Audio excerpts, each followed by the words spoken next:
Chào mừng các bạn đến với Vietcetera và cái chương trình Vietnam Innovator Season 3. Hôm nay Miro có một khách mời rất là thú vị và một Việt kiều là chị Trâm Nguyễn. Trước đây đã làm thời gian làm cho Google và hiện nay đang là tổng giám đốc của Microsoft Việt Nam. Xin chào chị Trâm. Xin chào các bạn. Trâm rất là mừng được trao đổi với Miro hôm nay.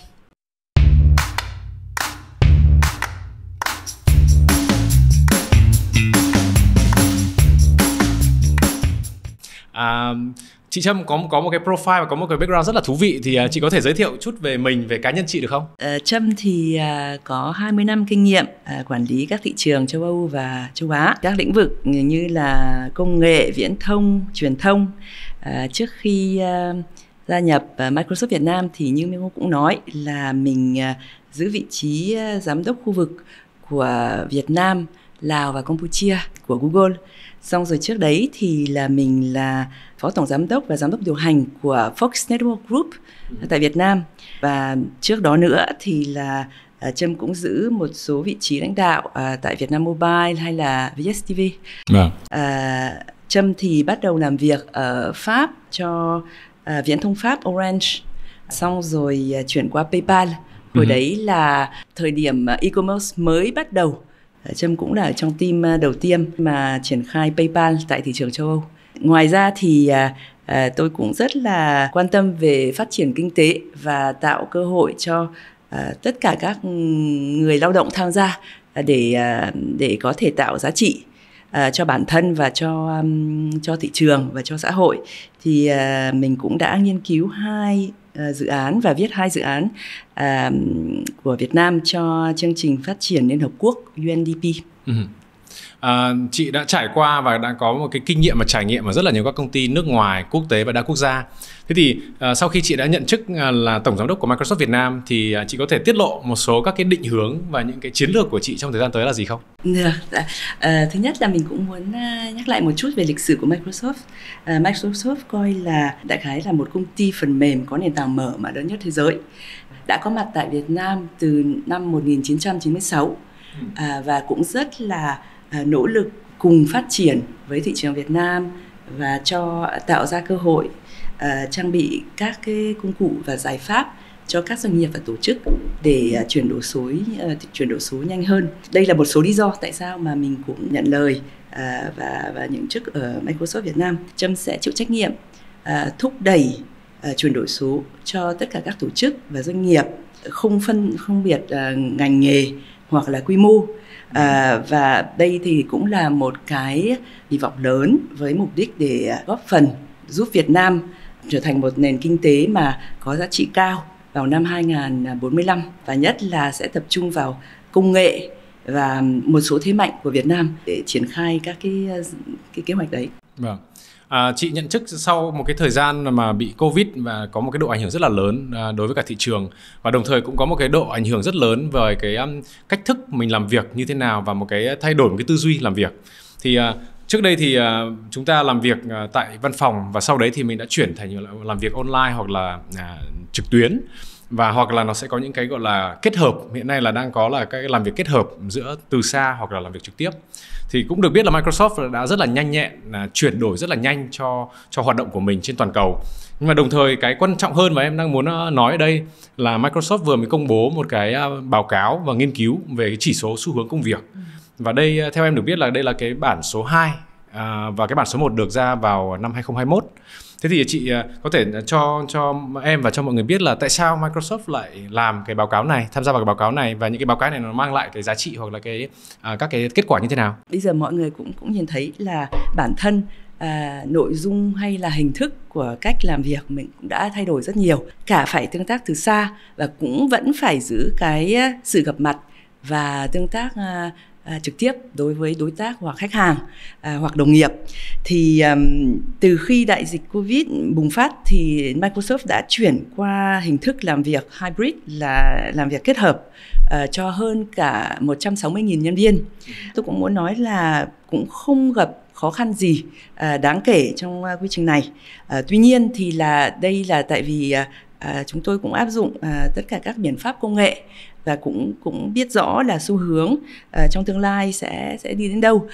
Còn cũng có rất nhiều tổ chức và doanh nghiệp cũng đang phải đối mặt với một số cái khó khăn và thách thức. Thì là do thế Microsoft cũng nỗ lực ra mắt cái nghiên cứu về chỉ số xu hướng công việc để thứ nhất là xác định rõ ràng là bây giờ hình thức làm việc là sẽ thay đổi như thế nào, các kỳ vọng của nhân viên hay người lao động thì sẽ biến đổi như thế nào, và hơn nữa là các cái công cụ và giải pháp gì sẽ có thể mang lại được một số cái quyền lợi cho các tổ chức và các công ty trong thời gian mà biến đổi rất là nhanh. Thì nghiên cứu chỉ số xu hướng công việc Work Trend Index đã ra mắt đầu tháng 4 2021 và đầu tháng 4 2022 thì chúng tôi cũng đã có phiên bản thứ 2. Thì năm nay thì cũng có một số cái nhận xét cũng khá là rõ ràng và cũng khá thú vị. Thì sau 2 năm đại dịch thì chúng tôi cũng nhận thấy là kỳ vọng của người lao động cũng đã thay đổi. Thứ nhất là nếu mà nói về lực lượng người lao động tại Việt Nam thì 80% cũng mong muốn làm việc linh hoạt từ xa. Mà đồng thời 80% cũng mong muốn là có thời gian gặp mặt trực tiếp với đồng nghiệp của mình và với đối tác khách hàng. Thì đây là một sự phức tạp mà chúng tôi thấy là nó là nghịch lý của mô hình làm việc kết hợp. Tại vì người lao động là thực ra là muốn kết hợp cái gì mà tốt nhất trong cả hai cách làm việc. Một cái điều thứ hai là mình thấy là 69% nhân viên tại Việt Nam thì đặt sức khỏe và phúc lợi cao hơn sự nghiệp so với trước khi đại dịch xảy ra. Thì đây cũng là một cái thay đổi cũng đáng kể, và nó cũng sẽ thay đổi cái mối quan hệ của người lãnh đạo và công ty đối với người lao động. Tại vì mình cũng hiểu rõ là kỳ vọng của người lao động trong tương lai rất là muốn một cái môi trường làm việc linh hoạt, và họ sẽ tập trung hơn về sức khỏe và phúc lợi. Thế thì chị có thể chia sẻ một chút là giữa hai cái báo cáo của năm 2021 và 2022 thì nó vẫn là hai năm bị ảnh hưởng bởi Covid. Thế thì chị có thể cho biết là những cái phát hiện hoặc cái nhận xét của mình về sự khác biệt giữa hai cái báo cáo đó là cái gì? Thứ nhất là cái xu hướng mà người lao động sẽ đặt cái phúc lợi của mình cao hơn thì là nó cũng sẽ rất là rõ ràng. Thứ hai thì là sẽ có nhiều người cân nhắc hơn về việc là mình có thể thay đổi công việc để ưu tiên cái sức khỏe và phúc lợi của bản thân và gia đình. Thì và đặc biệt cái xu hướng đấy thì cũng đáng kể so với thế hệ Z và Millennials. Thì thế hệ này thì ví dụ 53% của các bạn thế hệ Z và Millennials thì có khả năng thay đổi công việc trong năm tới, và số này đã tăng 7% so với năm 2021. Là càng ngày cái việc là mình có thể phát triển bản thân, chăm sóc sức khỏe bản thân sẽ càng quan trọng cho thế hệ trẻ. Khi mà chị Trâm nói bảo là cái hybrid work, hoặc trong cái báo cáo nói về cái hybrid work là một cái xu hướng của tương lai, thì chị có thể cho biết là lý do vì sao nó là cái xu hướng của tương lai, và thường mình sẽ gặp phải cái vấn đề, các cái đặt câu hỏi là vận hành như thế nào, cái năng suất lao động nó sẽ ra sao, và mình sẽ cần phải có chuẩn bị trang bị những cái gì để mình có thể vận hành một cách xuyên suốt. Tại vì thứ nhất là khi mà mình có thể kết hợp làm việc từ xa và cũng làm việc đến văn phòng thì nhân viên và các người lao động cảm thấy là mình chủ động hơn trong việc sắp xếp công việc, và thậm chí mình cũng hiệu quả hơn, do là mình cũng sẽ không mất thời gian để đi lại hay là vận chuyển. Và cũng không bị bội về môi trường khi mà mình đi xong rồi đông người, xong rồi tắc xe, thì họ lại cảm thấy là khi mà ở nhà và có một số cuộc họp online thì là họ sẽ làm việc hiệu quả hơn và tập trung tốt hơn. Thì việc này cũng sẽ đóng góp lại cho doanh nghiệp thì cũng sẽ hiệu quả hơn, và việc thì sẽ đại khái là vẫn làm từ xa nhưng mà mọi người vẫn làm được việc, và đây là cái thay đổi nhận xét chính ở trong cái cách mà lãnh đạo và người lao động có thể tương tác. Mình cũng cần phải nói đến mặt trái của vấn đề là khi mà mình làm việc online thì là thời gian làm việc có thể kéo dài. và có thể mình cũng có thể cảm thấy là mệt mỏi hơn. Do là khi mà mình tương tác online thì là cái độ tập trung nó sẽ cao hơn và mọi người cũng sẽ cảm thấy là sẽ bị mỏi và bị áp lực về tinh thần nhanh hơn. Trong nghiên cứu của chúng tôi thì là thấy là sau tầm 40 phút thì mọi người sẽ cảm thấy là mệt hơn khi mà làm việc online. Và cũng có một cái lý do là khi mà mình gặp mặt nhau thì mình cũng có một số cái mình có thể có cái cảm giác là cái gì mà tôi đang nói thì anh đã nắm. Nếu không thì mình nói lại. Cái tương tác đấy thì nó hơi khó khi mà mình đang họp online, nhất là khi mình họp đông người thì mình sẽ không nhìn thấy mặt và các cái phản ứng của từng người, mà mình sẽ, ví dụ khi mà mình giới thiệu thì mình sẽ chia sẻ màn hình thì mình sẽ không nhìn thấy các bạn nữa, thì mọi người sẽ cảm thấy là bị áp lực nhiều hơn, tại vì cái độ căng thẳng do là mình tập trung nhiều hơn thì là nó sẽ thể hiện. Thì chúng tôi cũng có một cái lời đề nghị là nếu thế thì các tổ chức cũng nên suy nghĩ lại cái cách mà tổ chức công việc và cái cách tương tác. Thứ nhất là ngắn gọn đi, không cần phải cuộc họp không cần phải kéo dài quá nhiều, quá lâu, thì 30 phút là sẽ đủ rồi. Và khi mà nếu mà cuộc họp cần thiết phải kéo dài lâu hơn thì là mình cũng nên có một cái, đại khái là mình cũng nghỉ 5 phút sau 30 phút hay là 10 phút để cho mọi người đi uống một ly cà phê, một ly trà, cũng đại khái là lấy lại sức để họp tiếp. Tại vì khi mà họp thì là mình tưởng là nó dễ, nhưng mà thực ra là tương tác online đối với công nghệ thì là nó sẽ đòi hỏi một cái sự tập trung mà cao hơn là tương tác trực tiếp. Vâng. Có lẽ chị đang nói về một cái vấn đề và những cái nhức nhối của rất nhiều người trên thế giới đã phải trải nghiệm trong thời gian vừa rồi. Xem vào cái kết quả và những cái báo cáo này thì là báo cáo này được dựa trên các cái câu trả lời và phỏng vấn hơn 31.000 người, và đồng thời là triển khai trên 31 các quốc gia khác nhau. Thế thì chị có thể chia sẻ về cái đặc biệt của cái Việt Nam, thì đối với cả doanh nghiệp Việt Nam, đối với cả nhân viên cán bộ Việt Nam thì nó sẽ có những cái cơ hội gì và những cái thách thức gì có thể xảy ra khi mà áp dụng cái mô hình hybrid work như mà trong báo cáo đã nêu lên? Đúng rồi.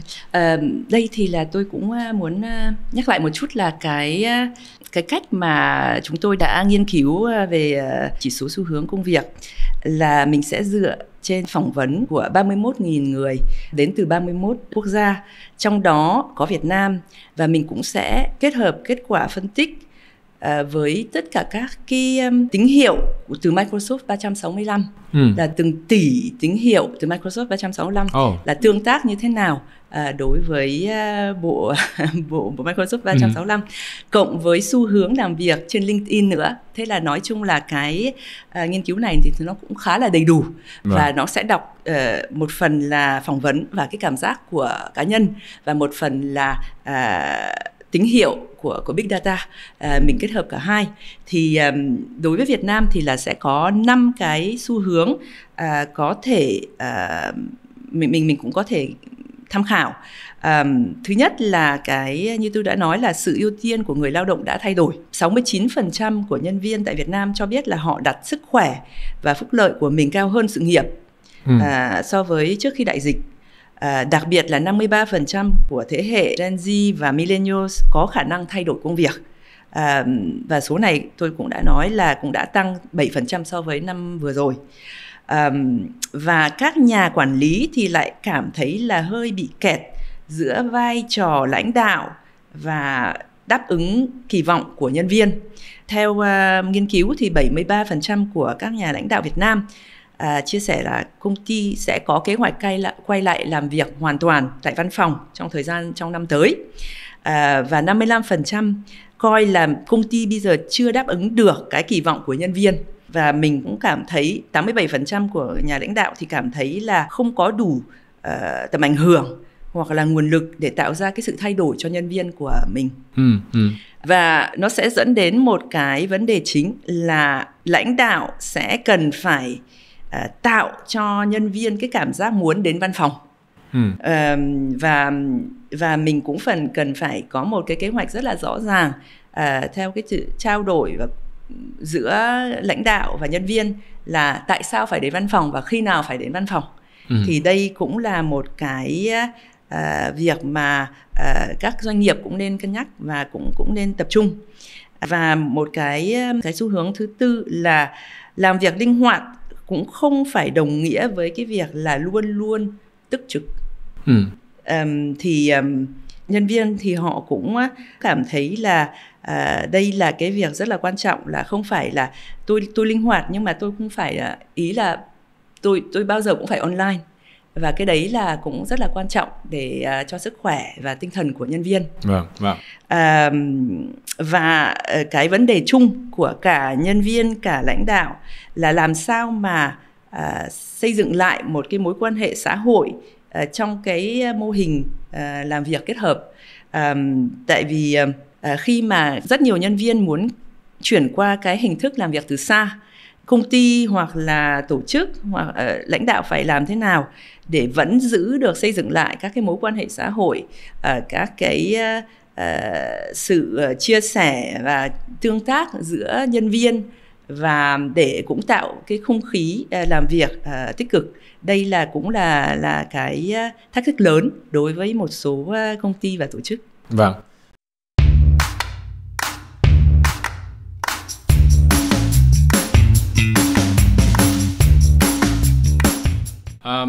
Sau khi chị chia sẻ về cái 5 cái gọi là xu hướng chủ chốt của cái báo cáo này, thì đây là một câu hỏi có thể là nó bên ngoài bên lề một chút. Thì theo đánh giá của chị hoặc là theo cái nhận thức của chị thì những cái vấn đề này sẽ là ai trong công ty, trong doanh nghiệp sẽ phải là người chính đứng ra để xử lý? Đó là nhân sự, giám đốc nhân sự hay là tổng giám đốc hay là ai? Mình nghĩ là thực ra là cái vấn đề này là vấn đề chung. Và tất cả các tầng lớp nên tham gia và suy nghĩ. Chúng tôi cũng không có một cái câu trả lời chung. Chúng tôi cũng trong quá trình làm việc kết hợp, và chúng tôi cũng như các bạn là cũng phải học hỏi và tìm hiểu. Tùy theo các tổ chức văn hóa của từng tổ chức, thậm chí trong một tổ chức thì là tùy theo văn hóa của từng phòng ban, nó có thể khác nhau. Ví dụ khi mà mình là một đơn vị kinh doanh thì thường mình cũng sẽ rất là muốn xây dựng và giữ cái mối quan hệ xã hội. Nó là một thành phần rất quan trọng trong cái việc kinh doanh, và để mang lại được tất cả các cái hiệu quả.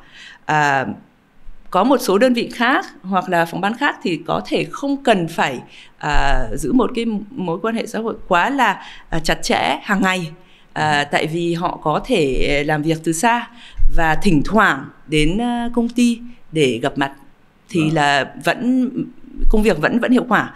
Thì tôi nghĩ là cái này là một cái thỏa thuận chung, và cũng không phải là chỉ có một người có thể giải quyết được, tại vì nếu mà một người thì là sẽ có thể ảnh hưởng về cái cách làm việc cá nhân, và mình cũng cần phải biết là từng team một là họ cần gì, cái mô hình nào mà sẽ hiệu quả nhất và sẽ kết hợp được cả cái hiệu quả về mặt công việc, nhưng mà cũng đảm bảo là tinh thần và sức khỏe của nhân viên cũng được tôn trọng. Vâng. Tại vì là nghe các cái xu hướng và nghe các cái chỉ số mà chị chia sẻ ở đây thì thực tế mà nói là các cái doanh nghiệp sẽ gặp rất nhiều vấn đề và sẽ cần có giải quyết rất là nhiều bài toán để đáp ứng được các cái nhu cầu và cái mong muốn, nguyện vọng của nhân viên, cán bộ. Thế thì cái số mà em đang rất là quan tâm và nó cũng là đập vào mắt là cái con số là trên 50% cán bộ nhân viên đã trả lời là có một cái nguyện vọng thay đổi công việc trong năm tới. Thì theo chị, đánh giá của chị thì lý do tại sao lại có một cái động lực như thế này, và các cái công ty Việt Nam cần phải có những cái biện pháp gì phù hợp để gọi là đối phó với những cái chỉ số thực tế như thế này? Thứ nhất là đây là cái quan sát cá nhân của mình. Trong khi mà mình cần phải kết hợp làm việc từ xa và cũng tương tác tại văn phòng, thì cũng có một số người sẽ suy nghĩ lại và sẽ có thể thay đổi các cái yếu tố mà họ ưu tiên. Ví dụ trước đây là có thể tôi là một người rất là thích công tác xã hội, nhưng mà sau khi tôi ở nhà và tôi cũng chăm sóc con cái thì tôi lại thấy là cuộc sống gia đình quan trọng hơn. Và tôi cũng muốn dành nhiều hơn thời gian cho gia đình và cho người thân. Đây là một cái xu hướng cả về văn hóa và xã hội, và cả cái cách mà mình coi công việc và mình tương tác với công ty và đồng nghiệp như thế nào. Thì có khi là cái yếu tố nó sẽ sâu hơn là chỉ có một cái bài toán đơn giản là tôi sẽ muốn chuyển đổi để tôi được một cái lương bổng tốt hơn. Tại vì theo nghiên cứu này, một điều rất là thú vị là thậm chí cái mức lương ấy nó cũng không được đánh giá cao nhất trong các yếu tố mà để tôi thay đổi việc. Và nó thậm chí là ở gần như là cuối cùng. Tại vì mọi người sẽ quan tâm hơn là môi trường nào hợp với tôi, môi trường nào sẽ cho tôi cái sự linh hoạt để tôi tự tổ chức thời gian của tôi và công việc. Nhưng mà cũng đồng thời có một cái quy mô và một cái không gian để tôi có thể tương tác với đồng nghiệp, có một cái văn hóa công ty và cũng có cơ hội gặp mặt. Đây là cái bài toán mà tất cả các doanh nghiệp trên thế giới phải giải quyết. Bây giờ kỳ vọng của người lao động sẽ rất là khác so với trước. Trước thì là thậm chí mọi người cũng làm việc trong một cái khung khuẩn khá là rõ ràng. Tôi đến văn phòng, tôi làm việc xong rồi tôi đi về. Còn bây giờ thì là mọi thứ nó cũng không rõ ràng như thế nữa. Tôi có thể ở nhà nhưng mà tôi vẫn làm việc rất là tích cực, và tôi họp online, tôi cũng tương tác với khách hàng, với đồng nghiệp, và khi mà tôi cần thiết thì tôi sẽ đến văn phòng để làm một số hoạt động mà tôi không làm được từ xa. Bây giờ người lao động là do họ đặt sức khỏe và phúc lợi cao nhất, thì là các tổ chức và các doanh nghiệp cũng nên suy nghĩ làm sao mà có một cái môi trường có thể bảo vệ được sức khỏe tinh thần của người lao động. Vâng. Thật ra là đọc xong một cái báo cáo về các cái xu hướng công việc này, nó đưa cho mình một số các cái insight rất là hay ho và thú vị, và thậm chí là có một số cái mà mình không để ý trong cái thời gian mà mình làm việc. Thế thì trong 2 năm vừa rồi thì đúng là khi mà mình nói sâu hơn về một cái vấn đề là khi mà bắt đầu Covid xảy ra và mình chuyển lãnh đạo hoặc là cán bộ nhân viên chuyển từ cái offline work lên online, thì ban đầu cảm giác là tất cả mọi người rất là hứng thú, tại vì được gặp gỡ nhau rồi là được trao đổi với nhau thường xuyên hơn, và nói một cách rất là nhẹ nhàng và nó không bị cảm giác bị khó chịu hoặc là quá mới mẻ. Nhưng mà sau một thời gian thì là theo quan sát của cá nhân em thì cũng thấy là một số người bắt đầu cảm giác là hơi bị khó chịu vì các cái cuộc họp online như chị nói là nó đã chiếm hết thời gian từ sáng đến tận tối và không có những cái thời gian nghỉ ngơi ở giữa các cái cuộc gặp khác nhau. Thế thì theo cái đánh giá của chị ấy, thì nó sẽ ảnh hưởng như thế nào đến cái tâm lý mình, thì có thể nói sâu hơn một chút về cái tâm lý, về cái năng suất và cái cách thức làm việc của con người. Thì lúc đấy nó sẽ thay đổi như thế nào? Đây cũng là một bài toán, mà một bài toán cũng rất là khó giải và nó sẽ phụ thuộc với rất nhiều yếu tố. Nhưng mà ví dụ một phần là lãnh đạo cũng cần phải rất là rõ ràng là làm việc online và từ xa không ý nghĩa là làm việc luôn luôn và 24/24, tương tác bất cứ lúc nào với nhân viên. Thì tại vì con người rất là sợ bị trống. Khi mà lịch của em nó trống thì em sẽ tự nhét mọi thứ vào. Thì là mỗi người phải chịu trách nhiệm là các cuộc họp mà mình nhét vào lịch thực sự ra là có quan trọng hay không, nó sẽ ảnh hưởng và tương tác được cái gì. Thì lúc đấy mình sẽ cân nhắc kỹ hơn và mình cũng lựa chọn kỹ hơn. Đừng có rơi vào cái bẫy tháp là ở lịch của tôi cảm thấy là tôi không làm việc nếu mà tôi không có họp online. Thì tôi lại nhét rất nhiều cuộc họp online, tại vì tôi cảm thấy là tôi rất là tôi làm việc rất là tích cực và hiệu quả khi mà tôi làm như thế. Đúng, chính xác. Đây thì là thứ nhất là sẽ bắt đầu từ cá nhân bản thân mình cũng cần phải rất là rõ ràng là cái ý quan trọng, và mình không có đại khái là mình cũng không mất thời gian nếu mà cuộc họp đấy không giải quyết được vấn đề, hoặc là cuộc họp đấy cũng không đủ người mà có thể ảnh hưởng đến vấn đề, thì là mình sẽ lên một cuộc họp khác. Đừng có cố vẫn tham gia cuộc họp đấy để cảm thấy là mình đã hoàn thành nhiệm vụ. Cái đấy là từ mặt cá nhân và từ nhân viên. Thứ hai là mặt lãnh đạo hoặc là nhân sự thì cũng có thể nói chung là để đối phó với cái việc là mọi người cứ cảm thấy là cần phải làm rất nhiều hoạt động thì mới cảm thấy là thỏa mãn được các công việc, thì bản thân các lãnh đạo cũng cần phải rất là rõ ràng dành một khoảng thời gian để phát triển các kỹ năng của nhân viên hoặc là cá nhân. Thì ví dụ tại Microsoft thì là chúng tôi có ngày thứ 6 là dành cho việc là mình học hỏi thêm và tự mình sẽ đăng ký một số khóa đào tạo hoặc là trang bị với bản thân một số cái kỹ năng mới. Microsoft có rất nhiều sản phẩm và giải pháp. Thì và đây là thứ 6 thì chúng tôi sẽ không có lên lịch họp online để cho nhân viên có thời gian trong một buổi chiều để nghỉ ngơi, thậm chí là suy nghĩ là mình cần phải học cái gì tuần này và mình cần phải trang bị kỹ năng gì cho bản thân. Thì việc đấy là phải kết hợp từ hai bên, và nhưng mà đại khái là bản thân nhân viên, bản thân mình cũng là con người thì cũng cần phải kỷ luật bản thân. Chứ còn mình cứ cảm thấy là mình càng nhất nhiều thì mình lại càng hiệu quả. Nhưng mà thực tế là nó sẽ không hiệu quả. Tại vì đến một lúc nào đấy thì là mình sẽ mệt mỏi, căng thẳng. Tại vì mình vẫn phải họp online. Mà trong khi đó là cái cuộc họp đấy nó sẽ không hiệu quả và nó không giải quyết được vấn đề gì hết cả.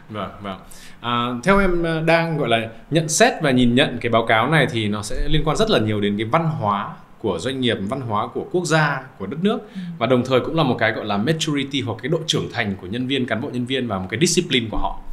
Nhưng mà tất nhiên là đấy là một phần, thì cái đấy thì chúng ta lát nữa chúng ta sẽ nói thêm. Nhưng mà đi bên cạnh đó thì nó sẽ cần phải có những cái công cụ để hỗ trợ làm sao các cái doanh nghiệp có những cái công cụ để thích nghi với cả cái xu hướng mới và thích nghi với cả những cái gọi là cách thức làm việc mới.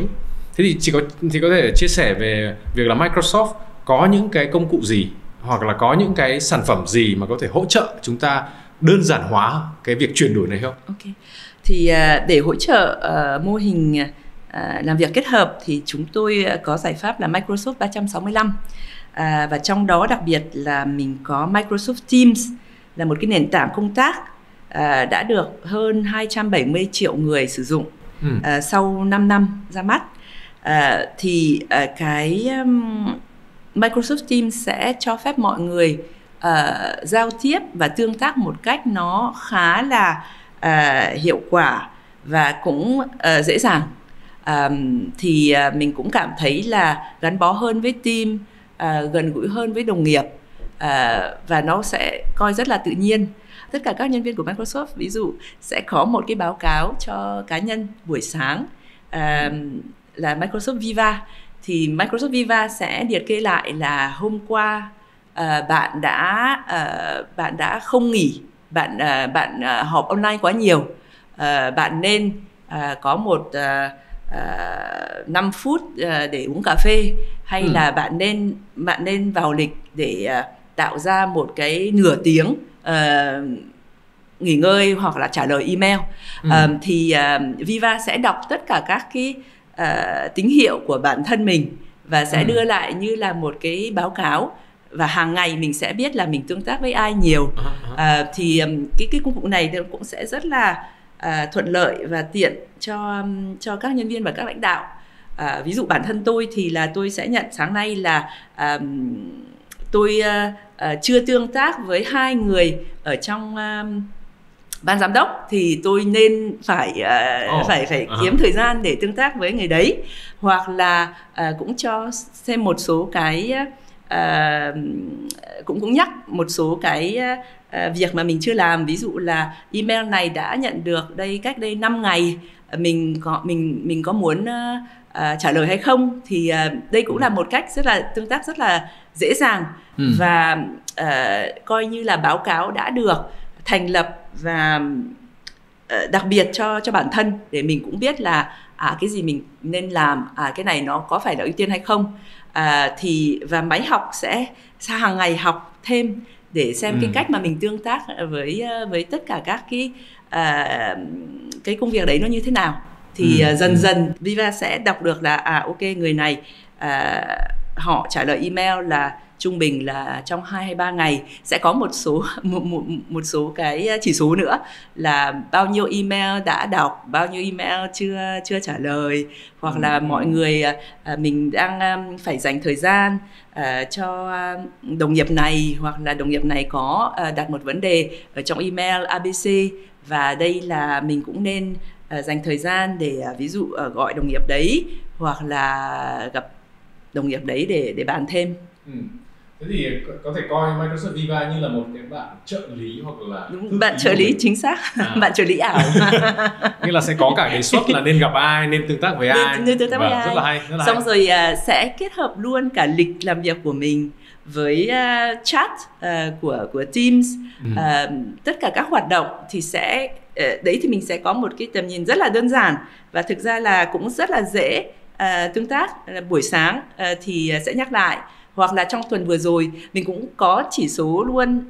Trong tuần vừa rồi là cái xu hướng họp online của mình là nó như thế nào, và mình có dành nhiều thời gian quá cho họp online hay không. Và đấy Viva cũng nhắc lại là ví dụ là buổi trưa thì nên nghỉ 1 tiếng, hoặc là nên hay buổi chiều nên có nửa tiếng để uống cà phê, để suy nghĩ, để trả lời email. Thì đây là một công cụ để cũng giúp người lao động suy nghĩ hơn về cái cách mà mình sắp xếp lịch của bản thân. Tại vì mọi thứ nó cũng xuất phát từ bản thân. Còn bây giờ có khung mà mọi người không tôn trọng cái khung đấy thì là cũng không giải quyết được vấn đề. Nhưng mà đây là một trợ lý cũng khá là nhanh nhẹn và hàng ngày sẽ có báo cáo cho mình. Vâng. Thế thì cho em hỏi là liên quan đến Microsoft Viva thì đây là một báo cáo cho cá nhân. Nhưng mà liệu Microsoft Viva nó sẽ gửi cái báo cáo đó cho cả lãnh đạo quản lý hay không? Sẽ có nhiều cái góc độ. Nói chung là Microsoft Viva thì là sẽ khuyến khích hiệu quả trong việc là hợp tác và làm việc cùng với nhau trong một công ty. Và sau đấy thì là sẽ có một số xu hướng để lãnh đạo sẽ coi là ví dụ ở trong một phòng ban 100 người, bao nhiêu người thì quá tải với họp online. Nhưng mà tất cả các thông tin sẽ không có tên của cá nhân. Tất cả các thông tin thì sẽ như là chỉ hướng về chỉ số thôi. Thì mình sẽ không có biết là cá nhân nào. Nhưng mà mình biết là xu hướng của phòng ban đấy là ví dụ trên 100 người thì 80 người là họp liên tục, nên mình cũng nên nhắc lại là ok, mình nên có một cái thời gian để nghỉ, hoặc là cà phê, hoặc là trò chuyện với đồng nghiệp. Thì đây cũng là một cách để lãnh đạo có một cái nhận xét về cái xu hướng của tổ chức của mình. Vâng. Thế thì bây giờ em hỏi có thể là riêng một chút, nghĩa là cá nhân chị một chút. Chị cũng là một người làm Việt kiều, tham gia vào rất là nhiều các công ty khác nhau và bây giờ đang làm ở tại Việt Nam. Thế thì em rất là thích cái việc mà mình có thể là hơi chút so sánh, hơi chút gọi là lấy các cái example của các cái quốc gia khác. Thế thì quay trở lại cái việc là đa số các cái xu hướng này là liên quan đến cái văn hóa của doanh nghiệp và văn hóa của chính con người và cái discipline của người ta. Thế thì chị đánh giá như thế nào về cái độ gọi là trưởng thành, gọi là maturity, cứ gọi là maturity đi, độ trưởng thành của các bạn người Việt và các bạn nước ngoài? Thì cái self-discipline, rồi là cái trách nhiệm của mình, rồi cái gọi là tự giác của mình thì nó đang như thế nào khi mà chúng ta so sánh Pháp và Việt Nam đi? Pháp hay châu Âu hay Việt Nam? Thứ nhất là mình thấy là nhân viên Việt Nam thì là rất là nhiệt tình, rất là chịu khó, và thậm chí là cũng luôn luôn sẵn sàng học hỏi thêm. Có cái gì mà chưa biết thì là có rất nhiều bạn sẽ đăng ký một khóa học hay sẽ tham gia bản thân một khóa học riêng buổi tối để có được một cái chứng chỉ, hoặc là được thêm bằng, hoặc được thêm kỹ năng. Thì là mình thấy cái độ tò mò và quan tâm thì là ở Việt Nam rất là cao. Tuy nhiên thì có một cái là cái cách mà nhân viên Việt Nam coi thời gian thì nó hơi khác với ví dụ nhân viên ở châu Âu. Nhân viên ở châu Âu thì là họ rất là rõ ràng là họ sẽ làm việc từ giờ này đến giờ này, thì trong thời gian đấy họ phải làm tất cả mọi thứ để hiệu quả rất là cao. Tại vì sau đấy họ sẽ không sờ vào máy tính, hoặc là họ sẽ làm việc khác, họ sẽ lo việc cho gia đình hoặc là cho bản thân. Còn ở Việt Nam thì do là giới trẻ cũng đông, có khi cái cách quản lý thời gian nó chưa có được tối đa hóa. Có khi là mình vẫn cảm thấy là mình có rất nhiều thời gian, trong khi đó thực ra thời gian là một cái đồ hiếm và không ai có đủ thời gian hết cả. Nhưng mà do là có khi là tại vì xã hội Việt Nam thì trẻ trung hơn, thế là mọi người cũng cảm thấy là mình vẫn còn rất nhiều thời gian trước mắt, và mình không cần phải hoàn thành một cái việc trong một thời gian đại khái phân ra. Và cái thứ hai nữa là mình làm sai thì mình có thể làm lại, nhưng mà thường để mình đạt được một cái hậu quả cao thì mình chỉ làm một lần thôi. Không nên làm đi làm lại, tại vì nó sẽ mất công sức, xong rồi nó sẽ không kịp thời. Khi mà anh cần phải làm đi làm lại một việc thì có khi là đối tác họ sẽ không quan tâm nữa, và họ đã chuyển đổi, họ sẽ quan tâm cái khác. Trong khi đó anh vẫn đầu tư thời gian để làm cái việc này. Thì tôi thấy là đây là cũng là độ kiểu là maturity, độ chín. Thì là thứ nhất là phải coi là mình làm cái gì mình làm một lần thôi. Và trước khi làm ấy, đừng có lao vào công việc. Trước khi làm mình phải suy nghĩ, mình phải dừng lại 5 phút và suy nghĩ là ok, thứ nhất là cái này mình làm nó có xứng đáng hay không với công sức mình bỏ ra. Cái kết quả là cái gì. Thì thường là tôi thấy nhân viên Việt Nam không đặt vấn đề đấy, rất là nhiệt tình, sẽ lao vào công việc xong rồi sẽ làm hoàn thành. Nhưng mà sau đấy thì mới sẽ xem xét là kết quả mong đợi là thế nào, mình đã đạt được hay không, xong rồi cũng sẽ sẵn sàng làm lại.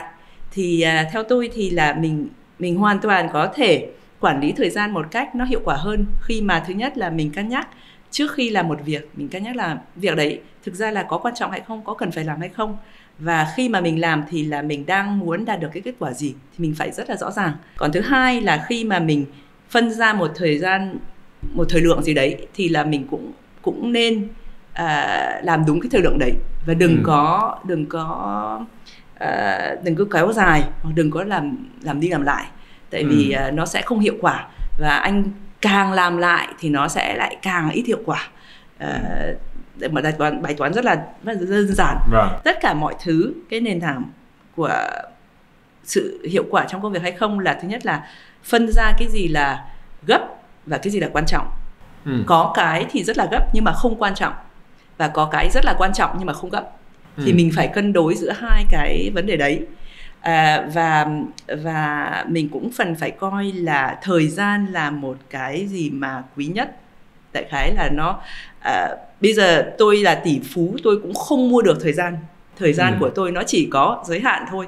Thì các bạn cũng nên hiểu là thời gian giới hạn, do thế khi mà mình làm cái gì thì mình phải có ý và mình phải có kết quả, chứ nếu không thì là mình coi là mình sẽ vứt đi cái thời gian mà mình bỏ ra. Tại vì nó cũng không ảnh hưởng được gì đến vấn đề và nó cũng không giải quyết được gì.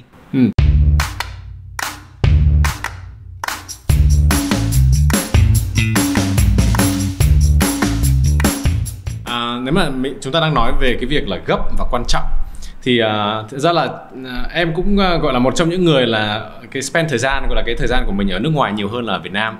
Thì mà khi ở Việt Nam ấy thì là cũng nhận thấy có một số việc là ví dụ sếp gọi và cần phải gửi một cái báo cáo rất là gấp, thì lúc ấy mình không thể đánh giá nó là quan trọng hay như thế nào, nhưng mà nó là gấp. Đấy thì đôi khi có thể là cái văn hóa ở tại Việt Nam thì nó sẽ hơi khác với cả những cái văn hóa ở nước ngoài. Đấy thì dựa trên một số các cái đặc thù của Việt Nam ấy thì em cũng có một cái cơ hội nói chuyện với cả các cái Gen Z, và đặc biệt đây em muốn hỏi ý kiến chị với cả hỏi cái gọi là cái nhận xét của chị là như thế nào. Gen Z khi mà nói chuyện thì họ có một cái nhìn nhận về công việc, rồi về các cái gọi là các cái nó gọi là working mentality, rồi là ví dụ chúng ta nói về cái nhậu ở Việt Nam này, rồi cả những cái xu hướng gọi là đấy là một trong những cái phần kỹ năng trong công sở mình cần phải có, rồi các thứ, thì họ có một cái nhìn nhận rất là khác. Thế thì không biết là chị Trâm đã trong thời gian quá trình chị làm thì liệu chị có gặp cái vấn đề là khi mà cần phải manage một Gen Z và manage một bạn có thể là 8X chẳng hạn, thì nó sự khác biệt, và chị có tư vấn gì để manage hoặc là quản lý hoặc là influence những cái người như thế này? Gen Z là một bài toán khó. Bản thân tôi có một cô gái thiếu nữ 16 tuổi sắp lên 17 thì là cũng để manage bạn này thì cũng rất là khó, có khi thậm chí khó hơn là manage một công ty. Thế này, mình nghĩ là Gen Z thì là có một cái mặt rất là hay là sẽ đặt rất nhiều câu hỏi và sẽ đặt câu hỏi và có thể không chấp nhận cái gì mà đã có sẵn.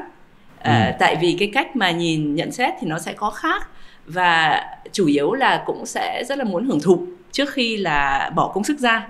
Thì và coi là mình cũng đại khái là mình cũng không quá tập trung về công việc, tại thấy là công việc không phải là tất cả mọi thứ.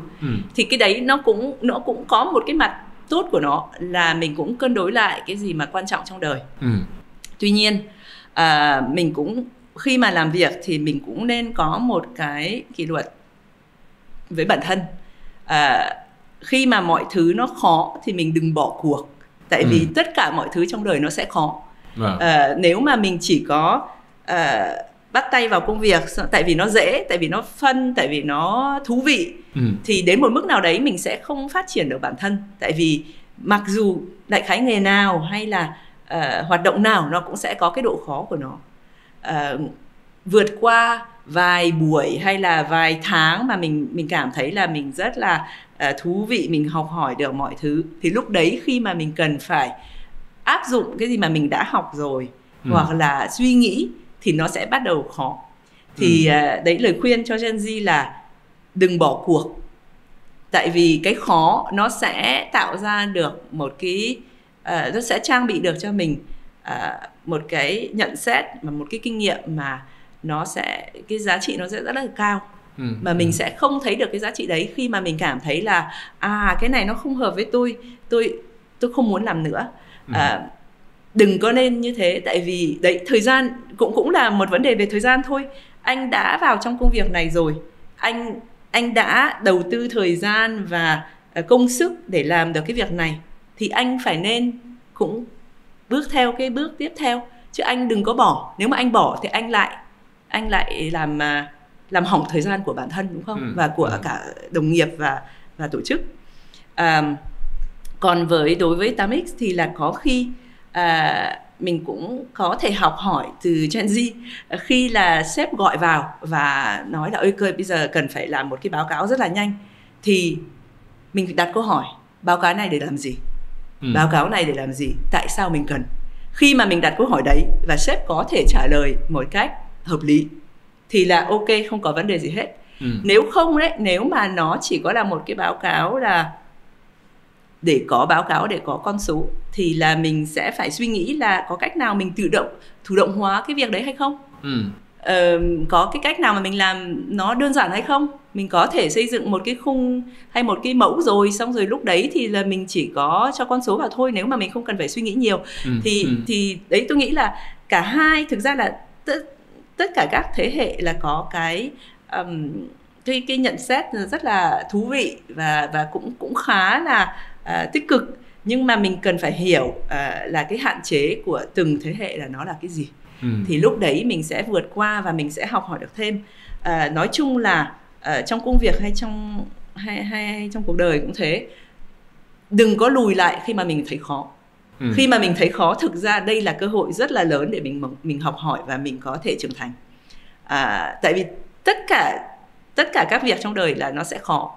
Khi mà mình thấy một người ca sĩ hát, mình cảm thấy là rất là dễ dàng và rất là tự nhiên, nhưng mà người đấy là phải hát, phải tập từ 8 giờ sáng đến 10 giờ tối hàng ngày để họ tạo ra được cái để họ tỏa sáng được và họ thể hiện được cái tài năng của họ. Tài năng mà không có công sức thì là sẽ không đi đến đâu được. Thì các bạn Gen Z cũng nên nhớ là có thể mình rất là có thể giỏi về nhiều mặt, nhưng mà nếu mà mình không làm việc và mình không chịu khó và mình bỏ cuộc thì mình sẽ không thể hiện được cái tiềm năng của mình. Vâng. Đúng là nghe câu chuyện chia sẻ của chị là nó vừa là công việc vừa là cuộc sống rồi.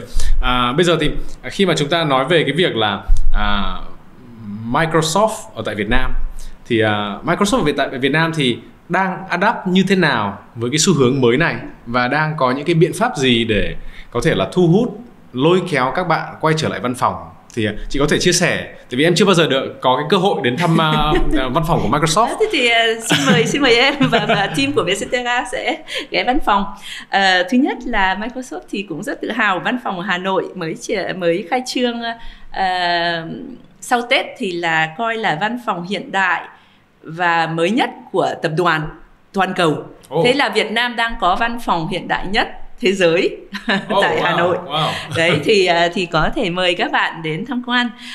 Thì văn phòng đấy thì là được kết hợp đúng theo xu hướng làm việc hybrid, thì sẽ có một số cái thiết bị và cái cách sắp xếp là cảm thấy để cho mọi người cảm thấy rất là thoải mái khi làm việc, và thậm chí sẽ có một số cái sẽ lồng một số cái giải pháp công nghệ để mình có thể làm việc từ xa và trực tiếp. Ví dụ khi mà tại văn phòng, khi mà một người đang họp online và có ý kiến và đang viết trên bảng, thì là camera sẽ tự zoom vào cái bảng đấy để cho các người từ xa cũng có cảm giác là mình đang ở trong phòng. Rất cần thiết. Đấy.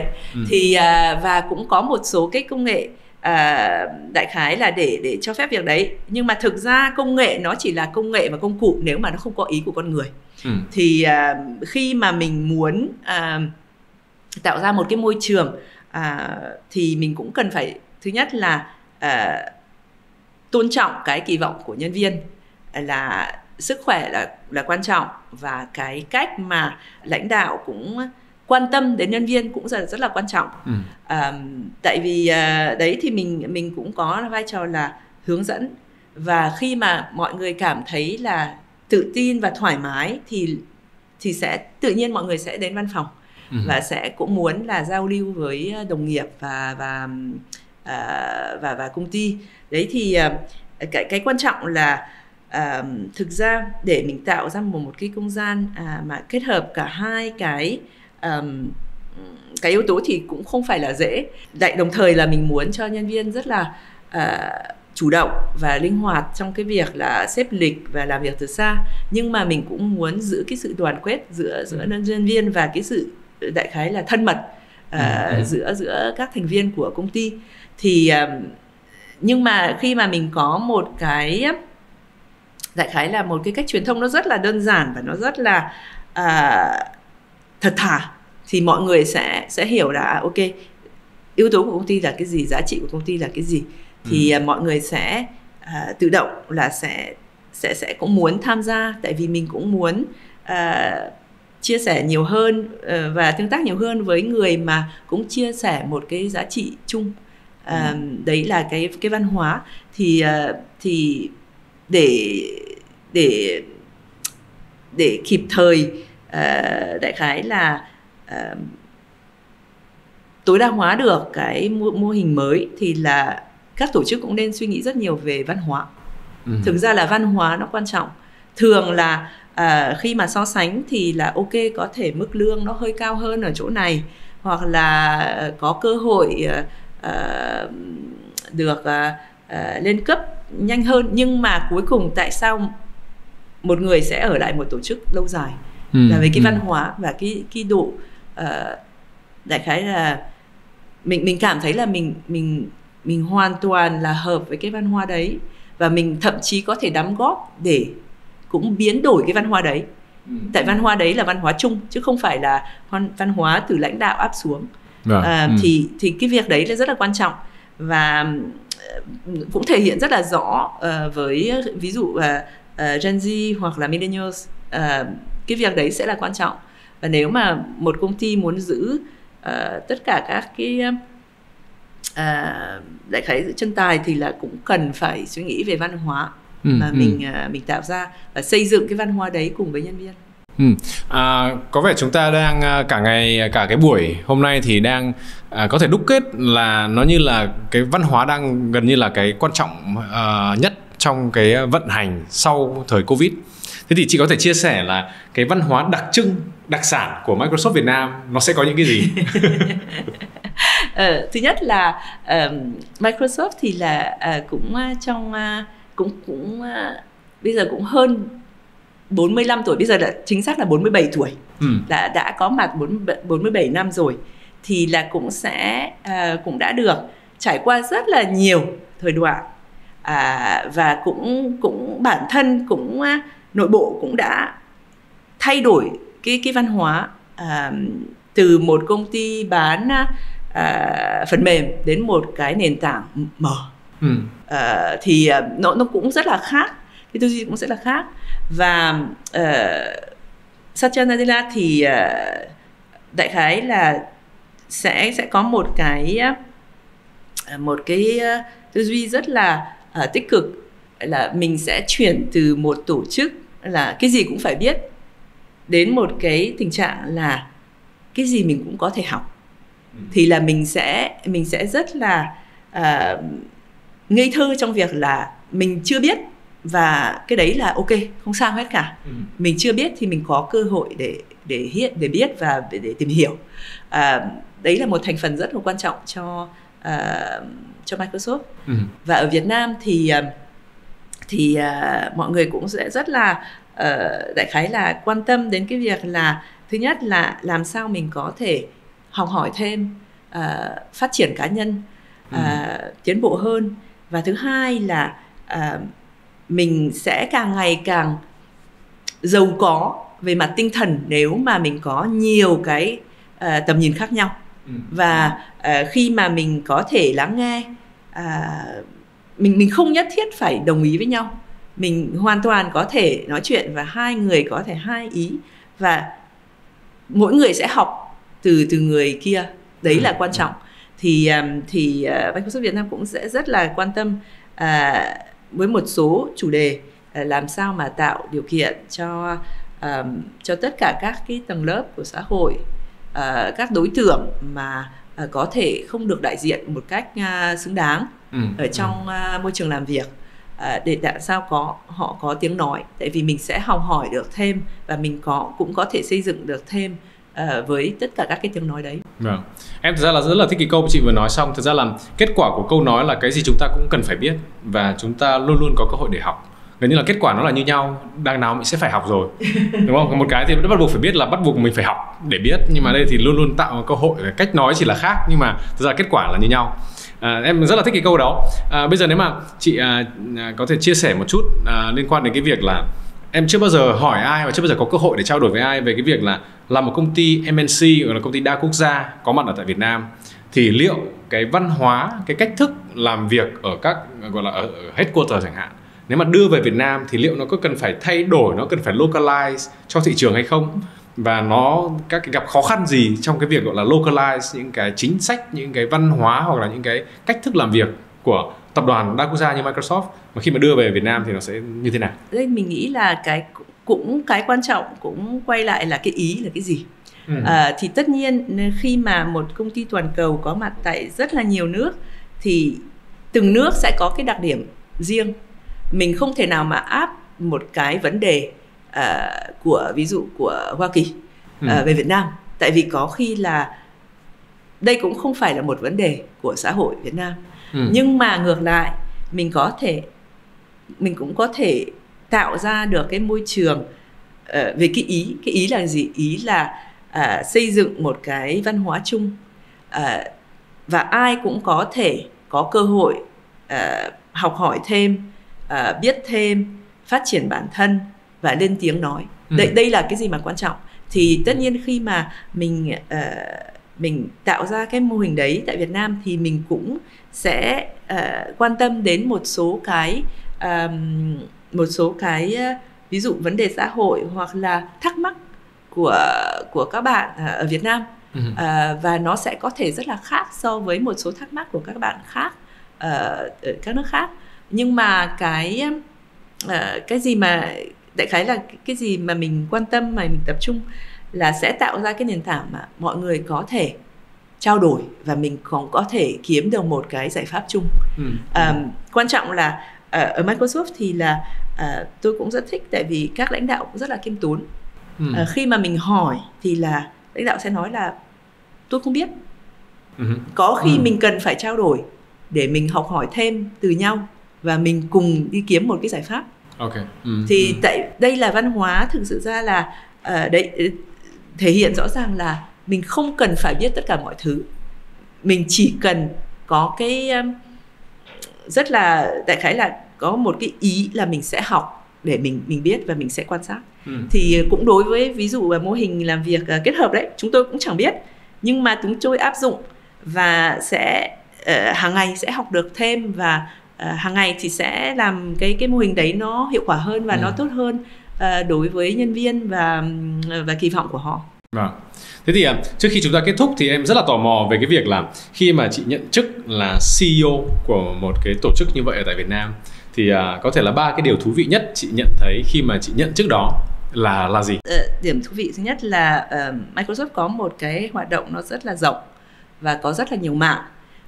Đây cũng là cơ hội để bản thân là Trâm học hỏi thêm và cũng thử mình đối với một số cái kỹ năng hoặc là mình chưa có. Thì là đây là tôi thấy là một cái cơ hội để mình học hỏi thêm. Thứ hai là một cái cơ hội để mình mang lại cái gì mà tốt nhất từ tập đoàn đối với Việt Nam, và mình cũng mang lại cái gì mà tốt nhất từ Việt Nam đối với tập đoàn. Và tôi đánh giá cao cái việc sáng tạo cái chuyên môn IT của Việt Nam. Tôi cũng rất là muốn làm sao mà thúc đẩy được để cho cái điểm mạnh đấy nó trở thành một cái điểm mạnh mà thậm chí còn quan trọng hơn là hạt điều hay là cà phê hay là gạo. Và tôi nghĩ là mình có một cái vai trò và trách nhiệm để cùng với chính phủ, cùng với các tổ chức, cùng với các doanh nghiệp phát triển cái nền tảng về phần IT và tạo thêm điều kiện cho startup của Việt Nam. Đây là cái giải pháp để mình có thể đạt được doanh thu cao. Chứ còn nếu không thì là nếu mà mình chỉ nói về xuất khẩu công nghiệp thì nó sẽ rất là khó. Và mình sẽ không đủ cạnh tranh được với một số nước mà có nhiều nguồn lực hơn và nhiều sản phẩm hơn. Mà thực sự ra là tôi đánh giá rất cao về cái khả năng IT và developer của Việt Nam thì là cũng rất là giỏi. Tuy nhiên cái môi trường chưa được tổ chức một cách đại khái là hoàn hảo để mình thực sự ra là tập trung và xuất khẩu cái tài năng đấy như là một cái điểm mạnh cho Việt Nam. Thì đây là cái thú vị thứ hai. Còn thú vị thứ ba là đấy thì tôi thấy là Việt Nam thì mình nói chung là mình nói là ok, Việt Nam thì ví dụ là mọi người sẽ là như thế này như thế kia, nhưng mà Việt Nam thì em cũng biết là nó cũng sẽ rất là khác từ vùng miền, đúng không? Mình cũng có rất nhiều vùng miền văn hóa khác nhau, thậm chí làm việc ở Hà Nội hay làm việc trong thành phố Hồ Chí Minh thì cũng khác nhau. Đúng thì rồi. Đây là một cái cách mà mình thấy cũng rất là thú vị, làm sao mà mình tôn trọng các cái khác biệt đấy nhưng mà vẫn có một cái nền tảng chung về văn hóa và đóng góp của mọi người để xây dựng một cái văn hóa cho Microsoft Việt Nam. Vâng. Thế thì chúng ta đang bước đến những cái phút cuối cùng của cái chương trình podcast này, thì có thể chị Trâm tiết lộ một số thứ và trong năm nay, vì sau khi đọc cái báo cáo này thì nó sẽ có rất là nhiều thông tin bổ ích, insight mà mình có thể sử dụng và có thể không sử dụng, nhưng mà em thấy là đa số mọi người có thể sẽ sử dụng được một phần nào đó trong cái báo cáo này. Thì liệu trong năm nay chị Trâm hoặc là Microsoft sẽ có những cái gì mà chúng ta có thể mong đợi, chờ đợi mà có thể ra vào báo cáo hoặc là sản phẩm hay là những cái hành động, hoạt động gì không? Thì thường thì Microsoft cũng có rất nhiều hoạt động. Nếu mà mình nói về phần Microsoft 365 thì cũng sẽ đại khái là cũng luôn luôn tập trung về cái việc là tư vấn và hỗ trợ các doanh nghiệp để làm sao mà các nhân viên có thể hợp tác một cách nó hiệu quả tốt nhất. Và ngoài ra thì cũng sẽ dùng máy học để càng ngày mọi người cũng càng hiểu hơn về cái bản thân mình, cái cách mình làm việc như thế nào và có thể làm sao mà làm tốt hơn trong việc mình sắp xếp cái thời gian của mình. Ngoài ra thì để thực sự ra để chuyển đổi số thì là mình cũng nên mình cũng phải lên và xem lại là cái công nghệ chính là nó sẽ là công nghệ đám mây. Thì cũng sẽ có rất nhiều cái hội thảo hoặc là các sự kiện liên quan đến đám mây và giải thích là mình làm thế nào để kết hợp được và để mang được tất cả các cái thông tin và sử dụng khả năng của đám mây. Thì đây cũng là một cái điểm quan trọng. Và về phần quản lý công ty ấy, thì là Microsoft cũng có một mảng các ERP để kết hợp làm sao mà quản lý công ty một cách dễ dàng và thụ động hóa các vấn đề liên quan với báo cáo. Một cái điểm rất là quan trọng nữa là về phần cyber security, an toàn mạng. Thì đây thì cũng Microsoft cũng rất là tự hào là đơn vị mà đứng hàng đầu thế giới, và không phải là chỉ thậm chí bảo vệ các cá nhân hoặc là các doanh nghiệp hoặc tổ chức, mà cũng sẽ bảo vệ cả các chính phủ. Thì hợp tác với các chính phủ để làm sao mà giải thích, giáo dục mọi người với cái việc là mình cần phải làm cái gì để mạng của mình và tất cả các cái data của mình nó an toàn nhất có thể. Cũng như là nếu mà em mua một cái xe rất là đẹp ấy, thì em đâu có đợi 6 tháng trước khi em mua một cái ổ khóa, đúng không? Em và đấy thì nhưng mà vẫn có rất nhiều tổ chức là chưa hiểu cái độ quan trọng của cái việc là an toàn mạng là nó đứng đầu. Mình cần phải tất cả các cái gì mình làm, mình cũng cần phải có một cái tư duy là mình phải làm một cách nó an toàn, và mình phải bảo vệ tất cả các thông tin và tài liệu của công ty và tất cả các cái giao dịch của công ty. Và cái đấy thì là cũng có một số hướng rất là đơn giản, nhưng mà có một số công ty thì vẫn chưa có hiểu cái độ quan trọng. Rất là cảm ơn chị Trâm đã dành thời gian. Cũng biết là chị vừa mới hạ cánh từ chuyến công tác ở Mỹ về, và cũng được biết là cái lệch múi giờ của nó rất là kinh khủng, nên là rất là cảm ơn chị đã cố gắng và dành thời gian để đến chia sẻ với cả Vietcetera ngày hôm nay. Rất là mong sẽ chờ đợi và chúng tôi rất là hứng thú chờ đợi những cái thứ mới mẻ từ Microsoft cho Việt Nam và thế giới. Cảm ơn chị. Cảm ơn mọi người. Vietcetera xong rồi đấy thì hẹn gặp lại mọi người ở văn phòng Hà Nội để tham quan cái văn phòng mà mới nhất và hiện đại nhất của Microsoft rồi, toàn cầu. Với hệ sinh thái chăm sóc sức khỏe toàn diện, GeoHealth tích hợp công nghệ tối ưu hóa trải nghiệm thăm khám từ trực tuyến đến trực tiếp, giúp khách hàng dễ dàng tiếp cận dịch vụ chất lượng với chi phí hợp lý. Phòng khám thông minh GeoHealth sở hữu đầy đủ năng lực của một phòng khám đa khoa với đội ngũ bác sĩ giỏi và trang thiết bị hiện đại, mang đến trải nghiệm chăm sóc sức khỏe ưu việt.